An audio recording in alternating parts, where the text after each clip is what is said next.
our back to school night video. Um, my name's Miss Claypool. I teach language arts and science this school year. And a little bit about me. I'm from Ohio originally, and I moved here to work at Painted Hills about 5 years ago. I graduated from the LeBron James Family Foundation College of Education at the University of Akron in 2016 and moved here right after. And I earned a master's degree in trauma and resilience in the educational setting from Concordia University back in February of 2020. I really love the community here. I love the students.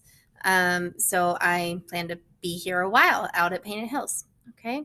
So about my classes, the grades for both of my classes are dependent on work that we do in class that includes notes, participation in discussions and activities, unit tests for language arts. So every 5 to 6 weeks, all of the sixth graders take a unit test, and the tests are aligned with the state test so that we give the students some practice with the types of questions they'll see. My students have access to text to speech, so they'll be able to listen to the text being read to them and then answer the questions accordingly. They can listen to things more than once. They can pause. They can do all sorts of things to help them be successful. That being said, it is very difficult tests. They are difficult tests for all of our students. So I do curve the grades as long as I can see that the student tried to do their best on the test. They will earn a D or above. There are ways for me to tell if a student really tried. If a student takes 5 minutes on a test that should take them an hour, that's a pretty big indicator they did not try their best on the test. So, and the software does allow me to see how long it takes them, how long each question took them, all that kind of thing. So please encourage your student to really try their best on all of their school activities, but in particular, our unit tests. Okay. My science students will take some multiple choice quizzes throughout the year or complete some projects in class to help show their learning. Effort does matter in class, like I mentioned with the unit tests. If I can see a student really trying and pushing themselves to do their best, I am likely to improve their grade at the end of the trimester. If they're like close to a B from a C, I might think about it and say, okay, this student really tried. I'm going to bump them up to a B minus instead of a C. The same thing goes the other way. If a student isn't trying, I'm less likely to bump their grade up. I won't decrease their grade, but it certainly won't increase at that time. Okay. So the effort does matter. All right. One other thing that the language arts kids should be doing is it's called Freckle, and they can do it for language arts and for math. The program measures your kids' ability, and it adjusts to teach them skills or areas of reading that they might have missed. And they should work on this for about an hour every week. I've been giving them 10 to 15 minutes of class almost every day to work on that. And some Wednesdays we might use the whole period for that program. I do really recommend that they work on it from home as well. I'm going to give you a quick tour of how to get to all the programs that they need, but they can sign in through Clever to get to their Freckle program. It's also really helpful if you can have your student read to you things that they enjoy. So if they like magazines, if they like anime, whatever, it's very helpful if they read those items to you, the parent, or maybe a sibling, and then talk about what they've read. It helps improve their fluency and their comprehension. So in case if a student is sent home or kept home due to exposure of COVID, they can access learning activities in Google Classroom. They are designed for them to complete on their own, and there's very little reading or writing. So I'll give you an example of an assignment that we're going to do when I give you a quick tour of Google Classroom. Okay.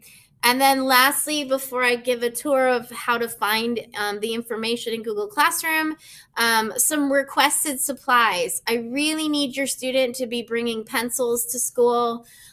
We have notebooks for them I keep here in my classroom so that we don't lose them. I would really love to have some Kleenex boxes. If you can get me some Kleenex and leave them in the classroom, that'd be great. And then for your son or daughter, it would be really wonderful if you could send them to school with a canteen or a refillable water bottle of their own. At the beginning of the school year, we did have bottles of water being supplied to us, but we've run out. Our drinking fountains are not to be used because we don't want to spread COVID that way. So it would be very helpful if you could get, even at the Dollar Tree, get a water bottle that your student can refill. I do have a sink. All the teachers have sinks in our classrooms, and they can refill those water bottles when they need to. Okay, so with that being said, I want to give you a tour of Google Classroom, give you an idea of what your student needs to do if they're not here so that you can see what it looks like. Uh-oh, I gotta hurry up.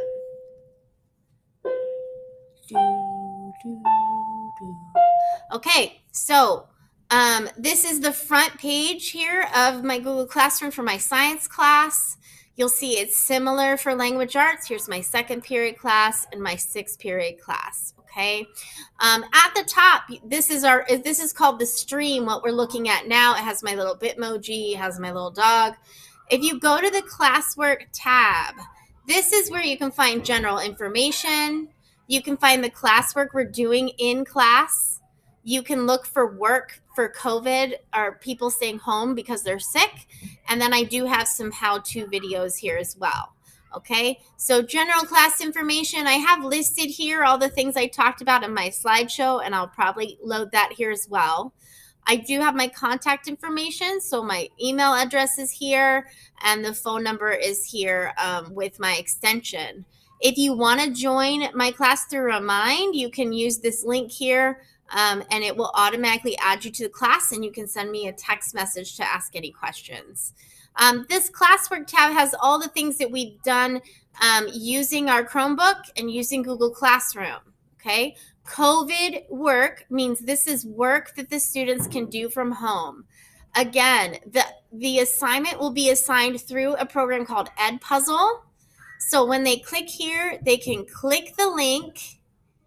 It will probably ask them to sign in, and they need to sign in through Google, and it should take them directly to the assignment. This assignment is me reading a lesson and then going through a practice with them, and then them having one question on their own. Okay, so it reads 2 different readings. It's me reading all the information to them. Okay. For science, it's more likely for science, I might have an Edpuzzle, but I also might have what's called a Flipgrid. So a Flipgrid, again, they'll have to sign in with Google once they click the link. They can watch a video, and then they add a video response. So it says, what is one thing you learned about microorganisms? Are all microorganisms bad? They can watch the video, and then they'll click here, and they'll be able to record a short video response that tells me what they learned. Do not let your student tell you they don't know how to use these programs. They have told me they've used them before.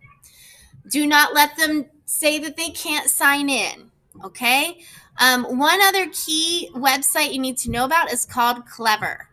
Clever.com. It's just like it's spelled, Clever. It has all of the apps that they may need to use during the day. It has Flipgrid. It has Freckle. It has Newsela. It has Google Classroom. It has all of the programs they may need to be able to access. Now, I do see it does not have Edpuzzle, but again, as soon as they click this link, it will ask them to sign in with Google. They just click that, and it will automatically sign them in. If you have questions about what your child's sign-in information is, it is simply their 131 ID number. So it's 1315 and then a series of numbers at psusd.us. That's their email address.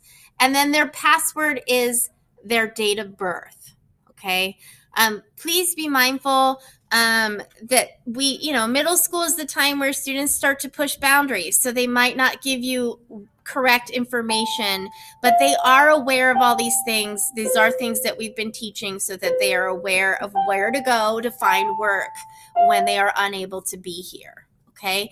Again, if you have any questions for me, go to that classwork tab and find my contact info. You're welcome to email me. My discipline policy, I generally try to work with the student in my classroom. I try very hard not to call home. So it should be pretty rare that you hear from me. I like to try to work with the student and get the student to find their own way to be successful. Okay, so again, if you have any questions, please feel free to contact me. I have no problem answering those questions. And I'm so happy to be back here again for another year at Painted Hills. Welcome back.